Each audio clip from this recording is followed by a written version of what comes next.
Étant donné que le mercato est redevenu un peu plus calme du côté du Barça, je vais m'intéresser à ce qui se passe du côté de nos rivaux madrilènes.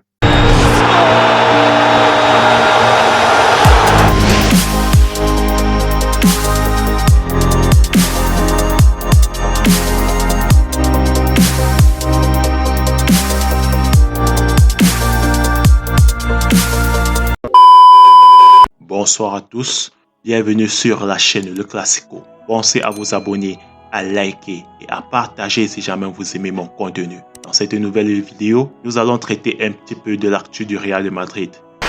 Bon, concernant le mercato du Real, jusque-là, ils n'ont fait que 2 recrues. Bien sûr, le mercato n'est pas encore fini. Rudiger et Tchouaméni. Un mercato que je trouve quand même étrange du côté du Real. On ne dirait pas qu'ils ont fait ce mercato par besoin. J'ai plus qu'ils ont recruté juste parce qu'il fallait recruter. Rudiger était libre, Tchouaméni voulait aller au Real, donc ils l'ont juste fait. Parce que en fait, par rapport au problème que le Real a eu l'année passée, ce mercato n'a rien de cohérent.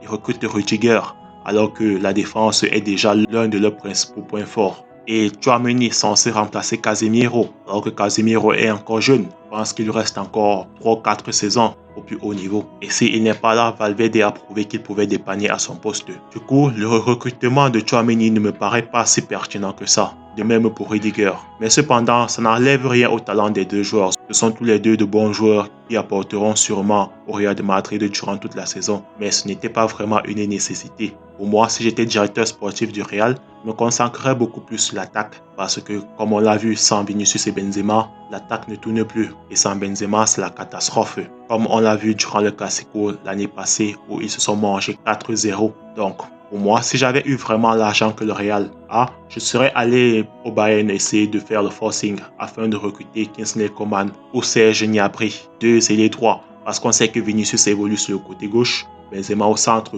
Le véritable point faible de l'attaque du Real se trouve sur le côté droit. Attention, Rodrigo est un bon joueur, oui, on l'a vu l'année passée. On sait ce qu'il peut apporter même dans les grands rendez-vous. Mais en fait, c'est trop doux par rapport à Vinicius et à Benzema. Lorsque tu alignes 3, on voit tout de suite est le maillon faible. Du coup, je pense que recruter un top ailier droit aura été une priorité pour le Real cette saison, ainsi qu'un buteur pour pallier à l'absence de Benzema, parce que Benzema ne pourra pas jouer absolument tous les matchs du Real. Vu son âge, je ne pense pas que ce serait une très bonne idée. Mais bon, je pense que peut-être Carlo Ancelotti cherche à envoyer un message à ses joueurs, comme par exemple, c'est sur vous que je compte cette saison, sur personne d'autre, donc je n'ai pas besoin de recruter. Bien sûr, ça passe aussi, surtout que l'on a vu qu'avec cet effectif, ils ont réussi à remporter la Ligue des Champions, donc pourquoi pas tenter encore le coup. Cependant, à trop jouer avec sa chance, il risque de finir par se brûler les ailes. Si tu as les moyens pour faire un gros mercato, recrute. Je vais aussi m'attarder un peu sur le prix du transfert de Tchouaméni. J'ai vu qu'il avait été transféré 100 millions d'euros. Au départ, je pensais que c'était juste une blague, mais en fait, c'est vrai, il a été transféré 100 millions d'euros. Waouh! Pour un joueur qui n'a rien prouvé sur le plan européen, il faut dire que c'est quand même une très grosse somme. Même De Jong ne coûte pas 100 millions d'euros. Même Bernardo Silva ne coûte pas 100 millions d'euros. En fait, je ne vois pas quel milieu de terrain, à part peut-être De Bruyne, qui pourrait coûter ce prix-là. Mais qui d'autre?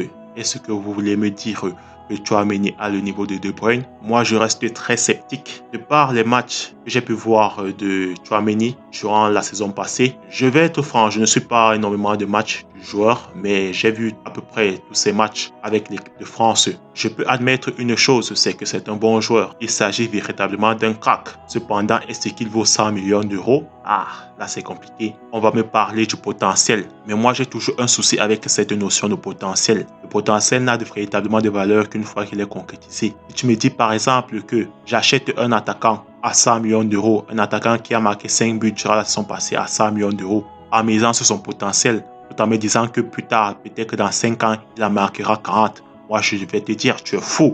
Tu es fou, mon pote. Quand on recrute un joueur à 100 millions d'euros, je m'attends à ce qu'il ait au moins sur le niveau d'un De Jong ou d'un Pedri. Peut-être que dans un futur proche, il va se passer, mais je m'attends déjà à ce qu'il soit performant, capable de mettre Casemiro sur le banc. Vous pouvez me dire que j'ai tort, mais entre nous, c'est mon avis. Et vous êtes libre d'avoir le vôtre d'ailleurs. Vous pouvez me le dire en commentaire. Ça me fera énormément plaisir. Moi, je pense juste que ce transfert-là est surtout un coup de Florentino Pérez pour faire oublier le transfert raté de Kylian Mbappé.